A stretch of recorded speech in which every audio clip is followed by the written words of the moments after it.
How many discounts does USAA Auto Insurance offer? Too many to say here. Multi-vehicle discount, safe driver discount, new vehicle discount, storage discount, legacy. How many discounts will you stack up?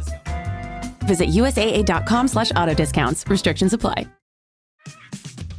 This episode is brought to you by Honda. When you test drive the all-electric Prologue SUV, there's a lot that could impress you about it. There's the generous passenger space, the clean, thoughtful design, and the intuitive technology. But out of everything, what you'll really love most is that it's a Honda. Visit honda.com/EV to see offers. Icy Hot Pro with 2 max strength pain relievers. Targets multiple pain receptors. Ice works fast, heat makes it last.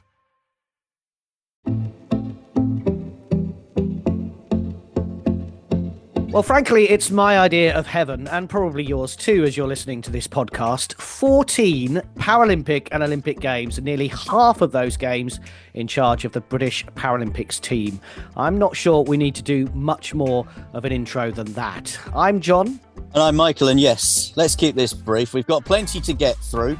We are delighted to welcome the latest guest in this episode of Great British Bosses from Anything But Footy. Hi, I'm Penny Briscoe. I'm Director of Sport at Paralympics GB and recently was announced as Chef de Mission for the LA 2028 Summer Paralympic Games. So, Penny, I've been tottling up how many times you've been at a Paralympics or an Olympics. It's quite an achievement. Are you saying between the lines I'm old? If so, yes, absolutely. My first Olympic Games was Atlanta in 1996 as part of Team GB and the canoe slalom programme.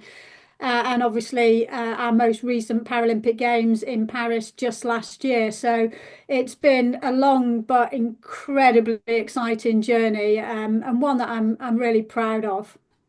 And we'll talk a bit more detail about your career and how you went through that. But how much has it changed? How much are people, talking to you about what your Paralympians are doing, but also how much has it changed as things that people put on? These events are huge scale now.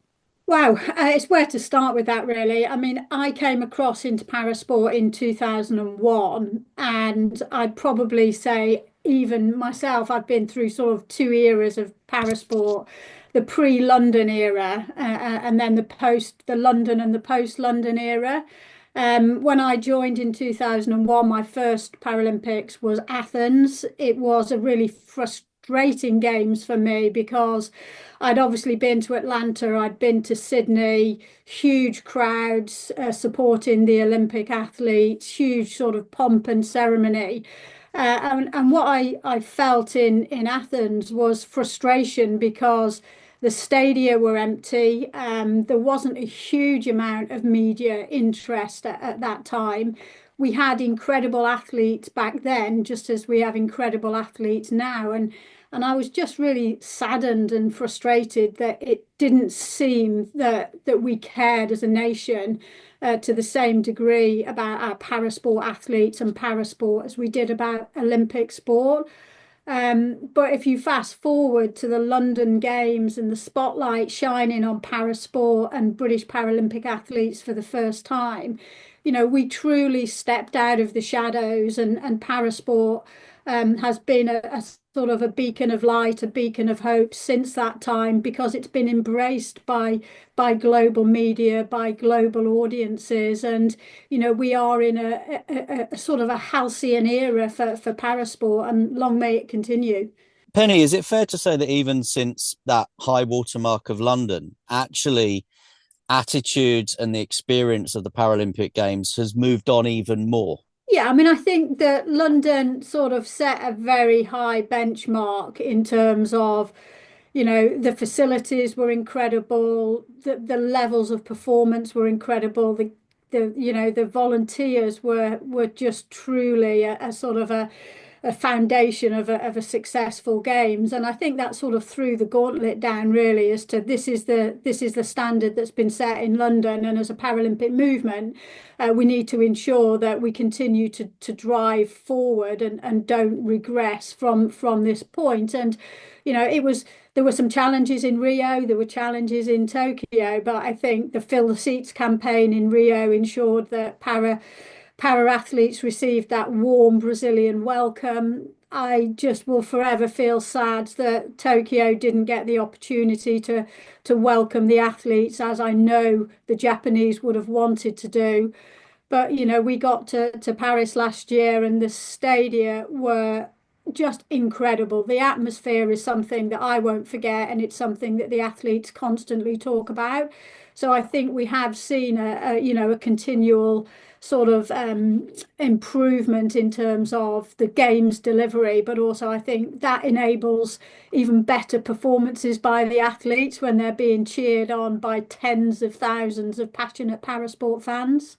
And I know we've got Milano Cortina and before LA, but you mentioned when you introduced yourself, chef de mission for Los Angeles. They didn't have the Paralympics in 1984. Of course, this will be their first opportunity to host. And it's pretty exciting, isn't it? I think for LA to have the Paralympics where the movement is now.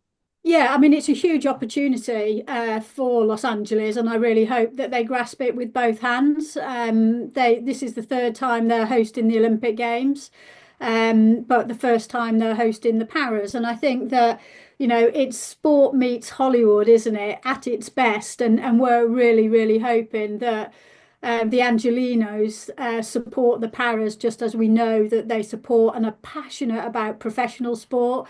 They're passionate about Olympic sport, and now is their opportunity to find that passion for parasport as well.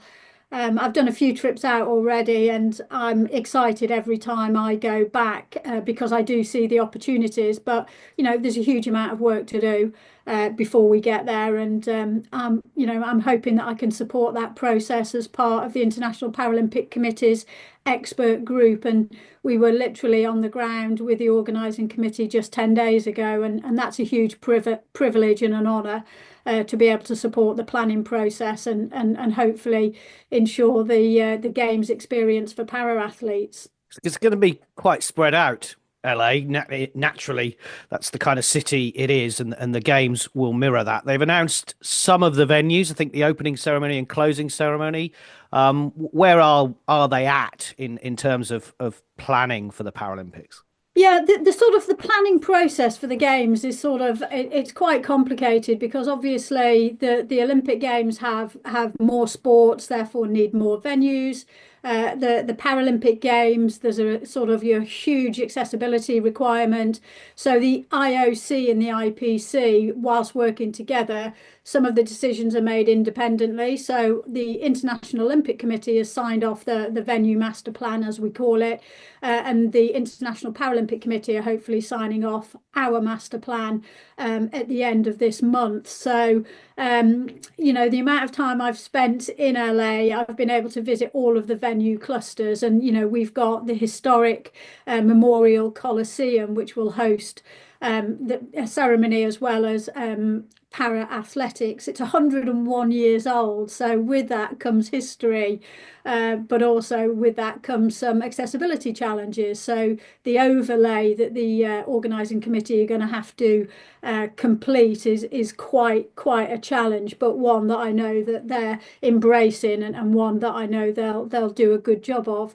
Potentially, we're down at Venice Beach, and I think we all know Muscle Beach, and conjures up images of palm trees and sand and sunshine and fit athletes working out on beachside, and then we've got other venues at Dignity Health Park and down at the Exposition Park. So it is quite complicated. It's quite spread, but we're used to that. And I think the key thing is having the right environment for athletes to deliver those incredible, hopefully personal best and medal winning performances when it matters most. What's really interesting from an LA point of view, I was sitting listening to the presentations that they did in Greece when they had the IOC summit, and I think the CEO said that they would be using cars they're American. They have these vast stadiums. They will encourage. They're not going to stop people from driving to these things. It was something I'd never heard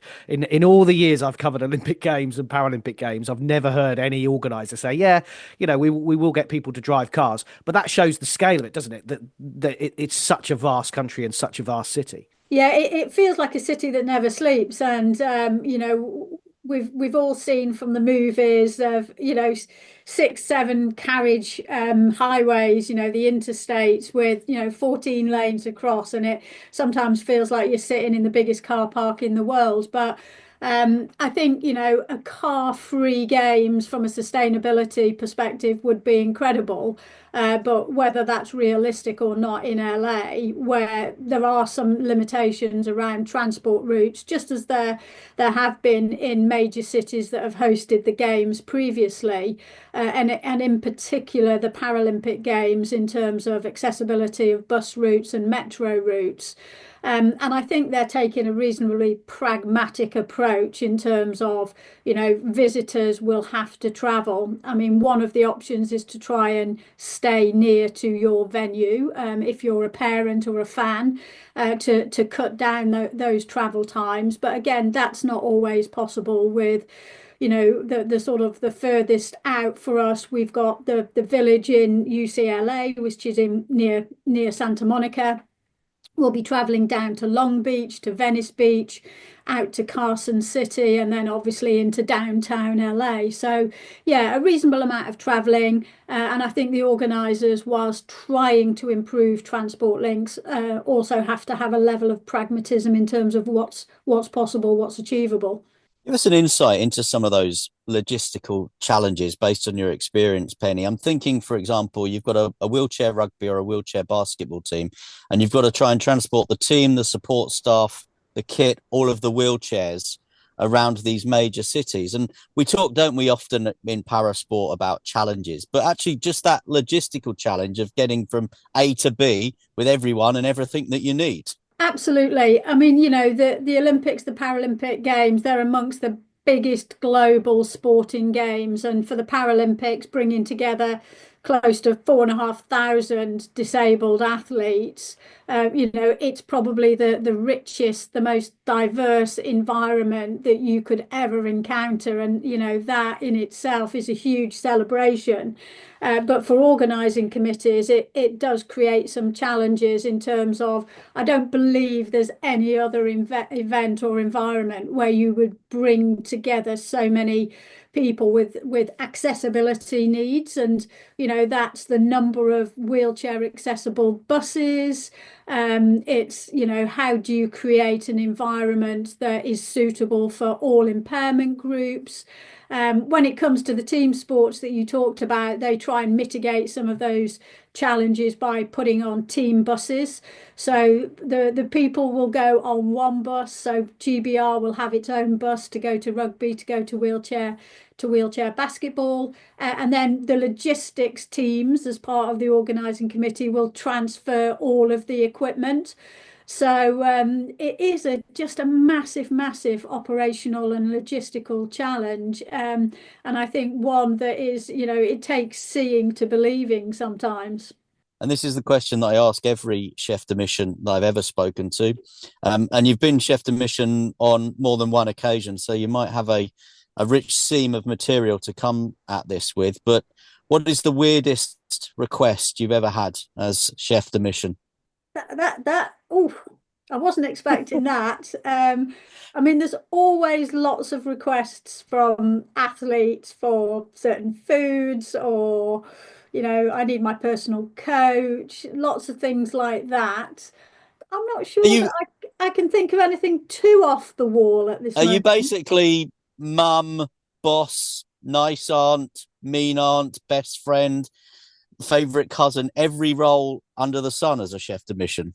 I do try and take a flexible approach to my leadership style, if that is a way of answering that question. And I think it's really important that you're able to do that. I mean, I think from my perspective, leading with humility, but also leading with emotional intelligence is a critical part of the role. And I think being able to, the reality for us as a Paralympics GB team is bringing together in the Summer Games environment 23 different sports, all with slightly different cultures, different ways of working. We bring together, 250 or so athletes, all that want to ensure that their preparation is absolutely optimal. We have to build a team from our core team of 50 to 170.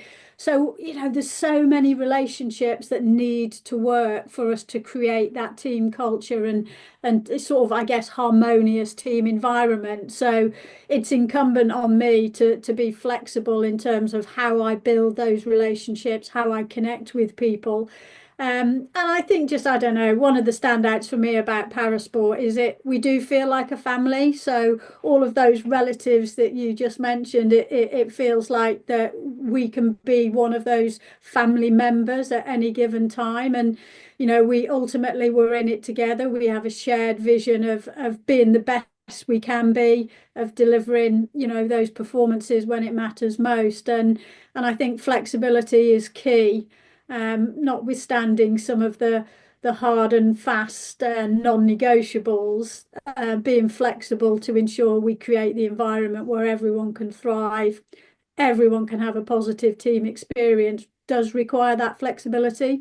I think David Clarke, your CEO of Paralympics GB, Penny, described your track record in Paralympic sport as unmatched. And Michael mentioned the fact that you've been chef de mission a number of times since Sochi 2014. But you have to be successful as well. You have to be everything that you talked about, but the team has to be successful as well, doesn't it? Yeah, I mean, we're in a hard-earned position at Paralympics GB, is that we have the most incredible sporting system, arguably one of the best in the world. And our sports deliver week in, week out, season in, season out. And it's that, I guess, that consolidation of excellence, that consolidation of operating towards the very best in the world by each and every sport that gives us the team success that we've enjoyed over multiple game cycles. And LA will be my sixth games as chef de mission, and I remain ever grateful for being in this position, and cognizant that team success relies on each of the sports that qualify in contributing to the medal tally, but also contributing to the team environment that really does underpin our ability to deliver in the games environment. And in Tokyo and Paris, 18 out of the 19 sports qualifying contributed to the medal tally. In Paris, every sport had a medal shot, and it was the most incredible team performance that contributed to the second on the medal table, once again behind China. So yeah, it's very much about teamwork. We are, I guess, a high performance system that is well supported, but it's also incredibly ambitious and innovative.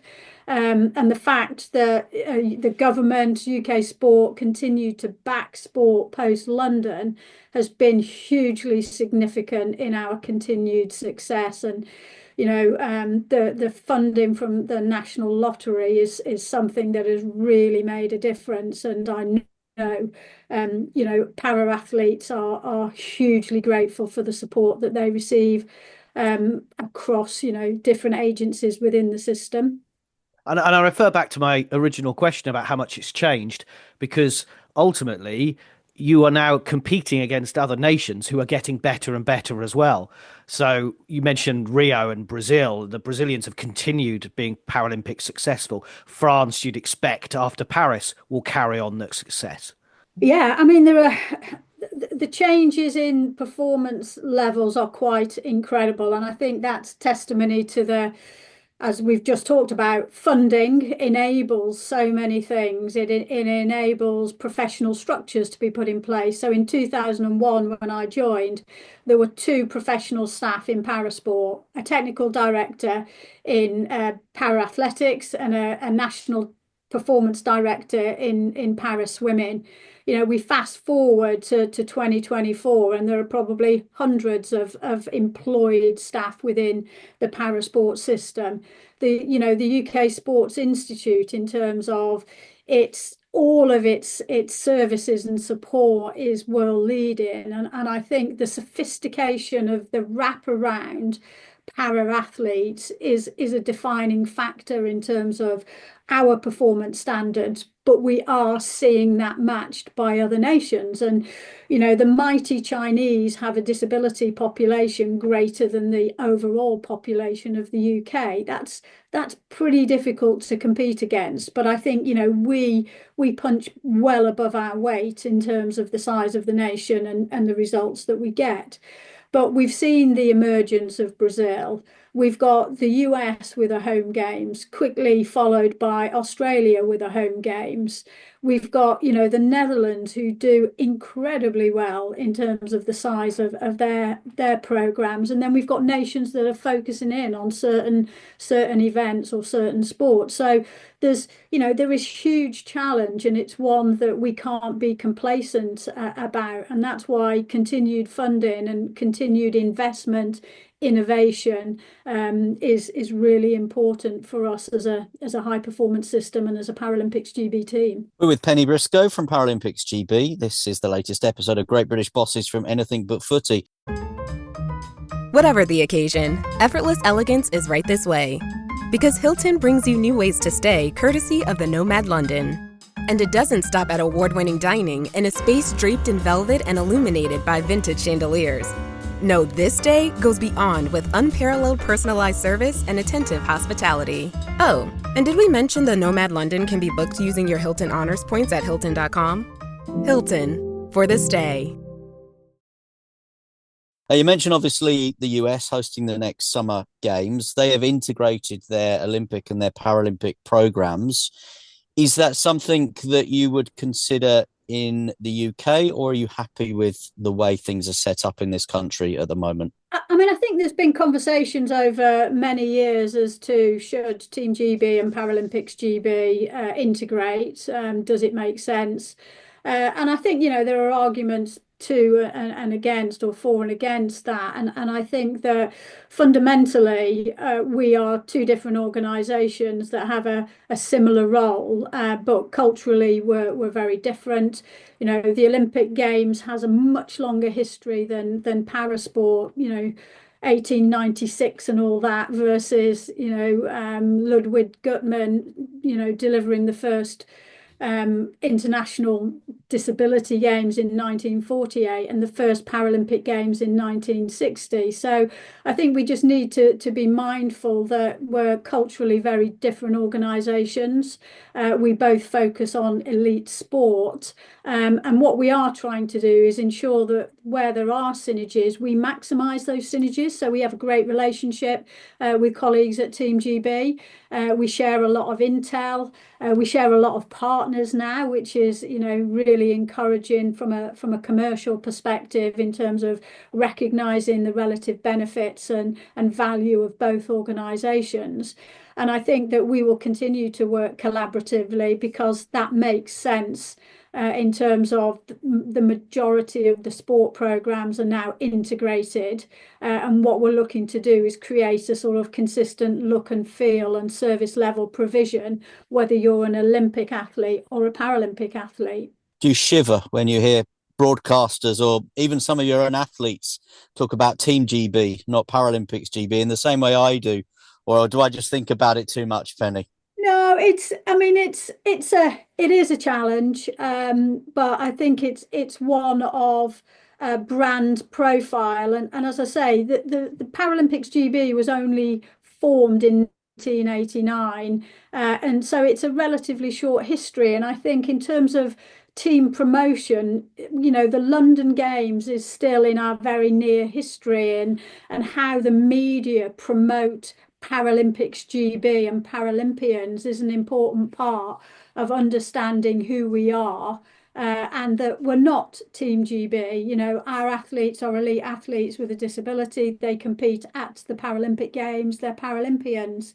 And we're very proud, and they're very proud of their history and their heritage. And they're, you know, once a Paralympian, always a Paralympian. And we just need to keep getting that message out there whilst we are two separate organisations. And congratulations to Paralympics GB for winning Team of the Year at the recent Sport Industry Awards. So congratulations on that, as well as your CBE as well, Penny. I reckon, do you reckon you got one of the best jobs in the world? Absolutely. I do have the best job in the world. I'm prepared to arm wrestle pretty well most people for that privilege. But yeah, I mean, it's, you know, what other person has an opportunity to work in a sports team with such a strong social purpose? So in many ways, I get the best of both worlds. I get to work in elite sport, and I get to see the impact that our incredible Paralympic athletes have on the field of play, and the difference that is making in society, you know, off the field of play. So that social purpose, the social impact that we're looking to drive through our championing change strategy is equally important to me. And it starts with performance, but it's much more than performance. And do you still manage to go canoeing anytime? Do I go canoeing? Not really. I've got sort of dodgy shoulders and a dodgy back from years of canoeing. So yeah, not really is the short answer to that. But I do try and keep fit. I'm still a sports fan and a sports nut through and through, whether it's watching it, talking about it, playing it. And I think I'll be that way until I'm no longer here, I think. Can I ask, you mentioned obviously, or John mentioned the canoeing. You competed at the Olympics, as we said, in Atlanta in 1996. Was Atlanta as bad as everybody always makes out, Penny? Or was it just the fact that journalists couldn't get free food and a bus when they wanted to, and Great Britain didn't win as many medals as perhaps we'd hoped, and therefore we in this country look back at it in a slightly different way? Yeah, unfortunately, I didn't compete in Atlanta. I competed for GB, but I was never going to make the games, and that I guess hastened my decision to move across into coaching. So I was very fortunate in having the opportunity to be one of only a handful of professional coaches, and certainly professional female coaches back in the day. And I was, you know, on the coaching staff of the, you know, Olympic team, which the press, I think, dubbed the team of shame. It was, I think, the worst Olympic performance in over 50 years. And it was really disappointing and sort of hurtful to be sort of dubbed the team of shame. Ultimately, athletes went out there trying their best, had worked, you know, really hard, and you know, results didn't go our way. In canoe slalom, as an example, we had Paul Ratcliffe, who was the, you know, the up and coming superstar, went on to medal in Sydney. He finished fifth. Lynn Simpson was reigning world champion, and but for the sort of the length of her chin, got a 50-point penalty. Otherwise, you know, would have been on the podium. And you know, Atlanta was a challenging games, I think more so for the Paralympics than it was the Olympics. But from my perspective, I really hope that the LA organising committee learn from some of the feedback that would have been received post Atlanta, and most importantly, needs to make Los Angeles a welcoming games from global athletes, irrespective of whether they're Olympic or Paralympic athletes. And, you know, I think that warm and welcoming reception from the airport to the venues and to leaving LA is hugely important for the success of the games. Do you have a favourite games, a favourite memory? I'm not allowed favourites. I'm not allowed favourite sports. Yes, and you I'm are. not allowing myself favourites and favourite games. I talked about my most challenging, disappointing games in terms of how I felt was Athens. And I guess in terms of the games that I feel most proud about, probably Rio and Tokyo, because of the challenges that we had to overcome as a team. And you know as well as I do that there were huge challenges in Rio. Were the games going to go ahead? The city, the organising committee were bankrupt, and I went out there early with a colleague, Verity Naylor, and we set upon ourselves working out what was going on, and constant messaging back to the athletes, it's going to be okay, it's going to be okay. And there was a huge amount to do in terms of the village and the venues, but we worked as a team with very simple goals in mind in terms of making the village feel like a home from home, ensuring the athletes had what they needed. And we had arguably our most successful ever games on the field of play, and how the team pulled together to overcome adversity. And then I fast forward to Tokyo, and how the team pulled together to overcome adversity in the face of COVID and the COVID countermeasures. It was that team, I guess, team approach, team tenacity, team resilience that really does set us apart as a Paralympics GB. And those are games that I'll never forget. And I feel so proud to have been part of Paralympics GB, and the outstanding athletes and the outstanding staff that were part of those teams. Well, I think we could carry on talking for hours. We could.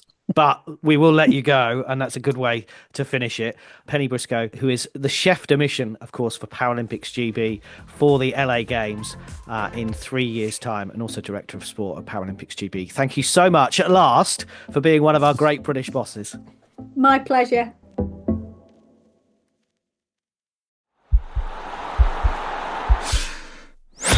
This podcast is part of the Sports Social Podcast Network.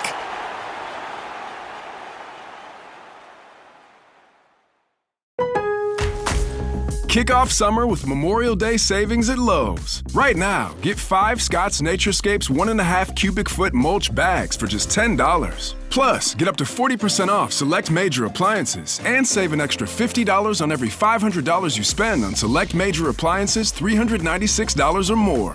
Lowe's, we help, you save. Valid through 5/28. Mulch offer excludes Alaska and Hawaii. Selection varies by location. While supplies last. See Lowe's.com for more details.